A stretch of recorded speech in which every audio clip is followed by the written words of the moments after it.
السلام علیکم ناظرین، یہ پچھلا ایپیسوڈ بہت ہی شاندار ثابت ہوا، جس کے آغاز ہی میں عثمان بن نے بالکل نئے انداز میں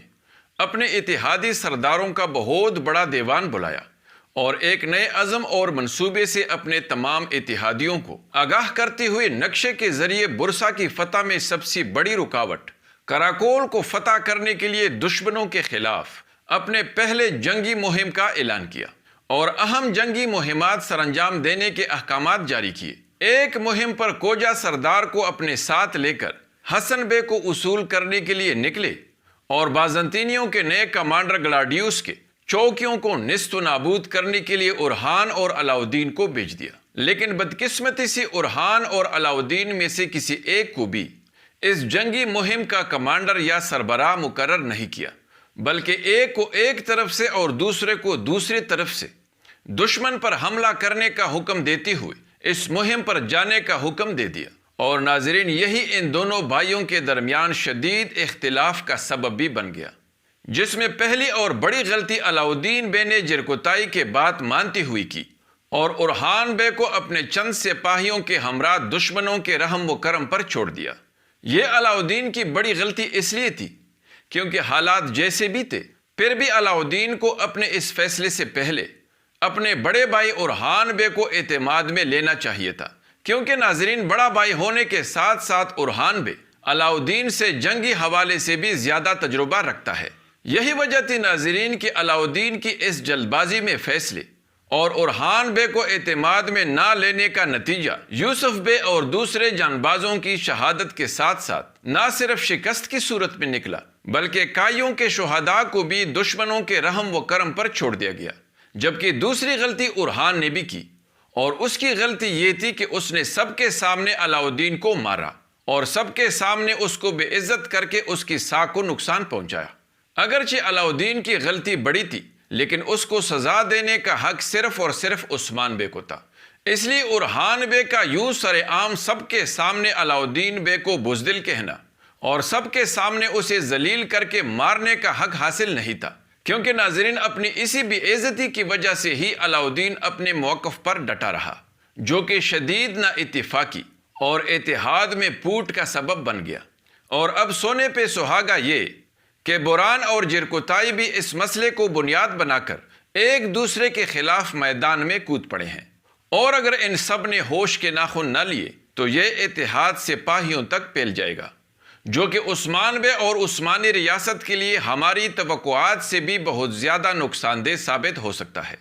کیونکہ ناظرین، مضبوط اتحاد اور انصاف ہی کسی ریاست کی مضبوطی کے ضمانت ہوتے ہیں، اور جہاں پھوٹ نا اتفاقی اور ضد جنم لیتی ہے تو وہاں ریاستیں پھر شدید زوال کا شکار ہو جاتی ہیں، کیونکہ دشمن ہی اس کمزوری کا سب سے زیادہ فائدہ اٹھاتا ہے۔ دوسری طرف ناظرین، کمانڈر گلاڈیوس نے نہ صرف بڑی چالاکی کے ساتھ کائیوں کو اپنے جال میں پنسایا، بلکہ انہیں ایک ذلت آمیز شکست سے بھی دوچار کر دیا۔ اور اس کے ساتھ ساتھ ناظرین، یہ جان کر آپ بھی ضرور حیران ہوئے ہوں گے کہ کمانڈر گلاڈیوس صوفیہ کا پرانا عاشق نکلا، لیکن اس کے ساتھ ساتھ آپ یہ بھی جان چکے ہوں گے کہ وہ صوفیہ کے والد کا قاتل بھی ہے، اور یہی وجہ دونوں کے درمیان جدائی کی سبب بھی بنی تھی۔ لیکن ناظرین، مداحوں کے ساتھ ساتھ حلیمہ بھی یہ تمام راز جان چکی ہے، اور جیسا کہ میں نے اپنی پچھلی ویڈیوز میں بتایا تھا، بالکل ویسے ہی حلیمہ نے راہبہ لوسیہ سے اپنے بارے میں سچائی جاننے کے بعد چپکے سے کائی قبیلہ چھوڑ دیا اور صوفیہ کے پاس چلی گئی، اور جو انتقامی جذبات اس کے سچائی جاننے سے پہلے عثمان بے اور بالا خاتون کے خلاف تھے، اب وہی انتقامی جذبہ حلیمہ کا صوفیہ اور بازنطینیوں کے خلاف ہے۔ یہی وجہ تھی ناظرین کہ حلیمہ نے عثمان بے تک کمانڈر گلاڈیوس اور صوفیہ کے سازشی منصوبے کے بارے میں ایک ترک گھوڑے کے ذریعے پہنچانے کی کوشش کی، لیکن صوفیہ کو چونکہ پہلے سے شک پڑ گیا تھا، اس لیے اس نے حلیمہ کی اس کوشش کو ناکام بنا دیا۔ لیکن اس کے ساتھ ساتھ صوفیہ یہ بھی جان گئی کہ حلیمہ اس کے بارے میں اصلیت جان چکی ہے۔ یہی وجہ تھی ناظرین کہ صوفیہ نے سوئی ہوئی حلیمہ کو مارنے کی ناکام کوشش بھی کی، کیونکہ اب حلیمہ صوفیہ کے انتقام کے راستے میں بہت بڑی رکاوٹ بن چکی ہے۔ لیکن چونکہ صوفیہ حلیمہ کو اپنی بیٹی کی طرح چاہتی ہے، اس لیے وہ اسے مارنے میں ناکام رہی، اور کچھ یہی معاملہ حلیمہ کا بھی رہا، کیونکہ جب صوفیہ نے اسے اپنا خون بخشتے ہوئے انتقام لینے کے لیے اپنا خنجر اس کے حوالے کر دیا، تو اس کے باوجود بھی حلیمہ صوفیہ کو نہ مار سکی، بلکہ روتے ہوئے اور چلاتے ہوئے اپنے غصے کو نکال لیا۔ اگرچہ اس نے روتے ہوئے اور چلاتے ہوئے صوفیہ کو بتا دیا کہ اس نے اس کی زندگی برباد کر دی ہے، لیکن اس کے باوجود بھی صوفیہ کی بیماری کے بارے میں جان کر حلیمہ کا سارا غصہ ٹھنڈا پڑ گیا۔ لیکن ناظرین، ان سب کے باوجود صوفیہ نے کمانڈر گلاڈیوس کو یہ سب بتاتے ہوئے ہم سب کو ایک دفعہ پھر حیران کر دیا کہ وہ اپنی ہی بیٹی کے ہاتھوں عثمان بے کو مار دے گی۔ تو کیا پھر صوفیہ کا حلیمہ کے سامنے اپنے کیے پر پشیمانی اور اسے اپنی بیماری کے بارے میں بتانا ایک ڈرامہ تھا، اور یا پھر یہ حقیقت ہوگی؟ اس لیے ناظرین، ایک دفعہ پھر صوفیہ اور حلیمہ کی یہ کہانی پر اسرار ہوتی جا رہی ہے، کیونکہ اپنی اصلیت کے بارے میں سچائی جاننے کے باوجود بھی حلیمہ ابھی تک صوفیہ کے پاس ہے۔ لیکن مناسب تو یہی تھا کہ اگر حلیمہ محبت کی وجہ سے صوفیہ سے اپنا انتقام نہیں لے سکتی تو کم از کم حلیمہ کو وہاں سے اپنے حقیقی والدین کے پاس جانا ضرور چاہیے تھا، لیکن اس کے باوجود بھی وہ وہاں نہیں گئی۔ اس لیے ناظرین، بہت ممکن ہے کہ ایک دفعہ پھر بالا خاتون اور عثمان بے حلیمہ ہی کی وجہ سے کسی بہت بڑی مصیبت میں پھنس جائیں گے، کیونکہ صوفیہ اب حلیمہ ہی کی وجہ سے عثمان بے کو اپنا اتحادی بننے پر مجبور کرے گی۔ لیکن اس کے باوجود بھی ناظرین، ایسا لگتا ہے کہ کائی قبیل آمد کے وقت مداحوں کو صوفیہ کی حالت پر ترس ضرور آیا ہوگا، کیونکہ ناظرین اس موقع پر صوفیہ واقعی ہی قابل رحم حالت میں تھی۔ اس کے علاوہ ناظرین، منگول قاصد ارلک کوچار نے بھی بڑے زبردست انداز میں انٹری دی، اور اس نے اپنے ماہر جنگجو محافظوں کے ذریعے ایکورت، علاؤدین اور جرکوتائی بے کو بڑی آسانی سے اپنا قیدی بنا لیا۔ وہ تو اچھا ہوا کہ علاؤدین نے ہوشیاری سے کام لیتے ہوئے اسے اپنی اصلیت نہیں بتائی، ورنہ وہ پکا منگولوں کا قیدی بن جاتا،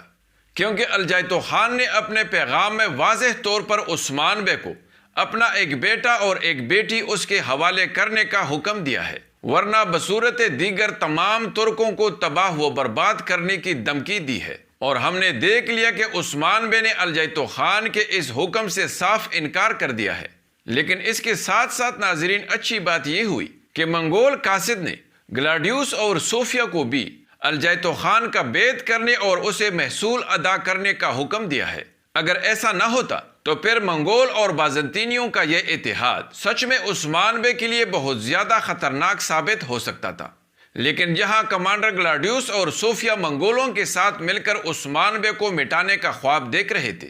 وہاں ارلک کوچار نے 2 دن کی مہلت دے کر ان کے تمام خوابوں کو چکناچور کر دیا۔ یہی وجہ تھی کہ صوفیہ نے عثمان بے کے سامنے ہتھیار ڈال دیے اور اسے منگولوں کے خلاف اس کا اتحادی بننے کی درخواست کی، اور خود کو سچا ثابت کرنے کے لیے حلیمہ کو بھی عثمان بے کے حوالے کرنے کے وعدے پر مجبور ہو گئی۔ لیکن ناظرین، اس اگلے ایپیسوڈ کے پہلے ٹریلر میں کمانڈر گلاڈیوس اور ارلک کوچار کو ایک ساتھ دیکھ کر یہ ثابت ہو گیا کہ بازنطینی کمانڈر گلاڈیوس عثمان بے کا اعتماد حاصل کرنے کے بعد اسے بہت بڑا دھوکہ دے کر زوردار جھٹکا دینے والا ہے۔ اب کمانڈر گلاڈیوس عثمان بے کو یہ دھوکہ کیسے دے گا، اس پر اور اس اگلے ایپیسوڈ کے پہلے ٹریلر کے سارے پرتجسس مناظر پر اگلی ویڈیو میں تفصیل سے بات ہوگی۔ امید ہے کہ آپ کو ہماری یہ ویڈیو ضرور پسند آئی ہوگی، اس لیے لائک ضرور کیجیے۔ اگلی ملاقات تک خدا حافظ۔